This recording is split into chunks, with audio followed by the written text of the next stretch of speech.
Praise the Lord. Good morning. கர்த்தர் நல்லவர், அவர் கிருபை என்றும் உள்ளது. 1 தீமோத்தேயு 1 அதிகாரம் 5 மற்றும் 6 வசனங்கள்.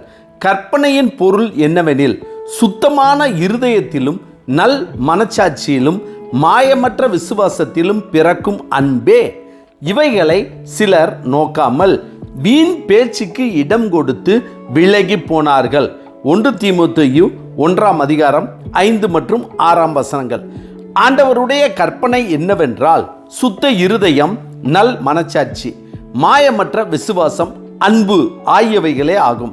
இவைகளை விட்டு விலகி வீண் பேச்சுக்காரர்களாக அநேகர் இருக்கிறார்கள் என சொல்கிற பவுல், நீ விசுவாசமும் நல்ல மனச்சாட்சியும் உடையவனாய் இரு என்று சொல்கிறார்.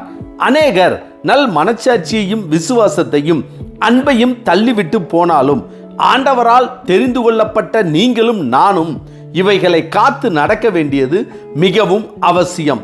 தேவன் மேல் விசுவாசம் இருந்து நாம் பிறரிடம் அன்பில்லாமல் நடந்து கொண்டாலும், நாம் எல்லோரிடமும் அன்பாயிருந்து தேவன் மேல் உள்ள விசுவாசத்தில் குறை உள்ளவர்களாய் இருந்தாலும், அல்லது இவை இரண்டும், அதாவது அன்பும் விசுவாசமும் இருந்து நம்மிடம் நல்ல மனச்சாட்சி இல்லை என்றாலும் பயனில்லை. வீண் பேச்சு ஒருவருடைய அன்பையும் தேவன் மேல் வைத்திருக்கிற விசுவாசத்தையும் கெடுத்துவிடும்.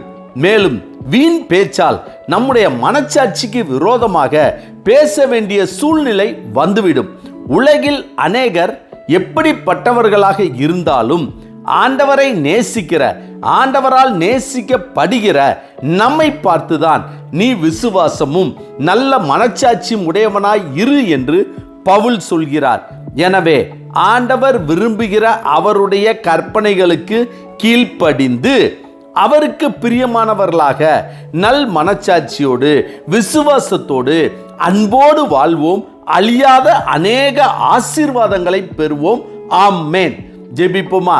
சர்வ வல்லமை உள்ள சேனைகளின் தேவனாகிய கர்த்தாவே, நாங்கள் அன்புள்ளவர்களாய், விசுவாசத்தில் உறுதியுள்ளவர்களாய், நல் மனச்சாட்சி உள்ளவர்களாய் வாழக்கூடிய கிருபையை கர்த்தர் எங்களுக்கு தரும்படியாய் நாங்கள் ஜெபிக்கிறோம்.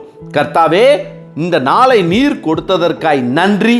இந்த நாள் முழுவதும் கர்த்தருடைய ஆவியானவர் எங்கள் மேல் இருந்து எங்களை பாதுகாத்து வழி நடத்தி எங்கள் தேவைகளை சந்திக்க வேண்டும் என இயேசு கிறிஸ்துவின் நாமத்தில் ஜெபிக்கிறோம் நல்ல பிதாவே. ஆமேன், ஆமேன். கர்த்தர் நல்லவர், அவர் கிருபை இன்று முழுவதும் நம்மோடு கூட இருப்பதாக. ஆமேன்.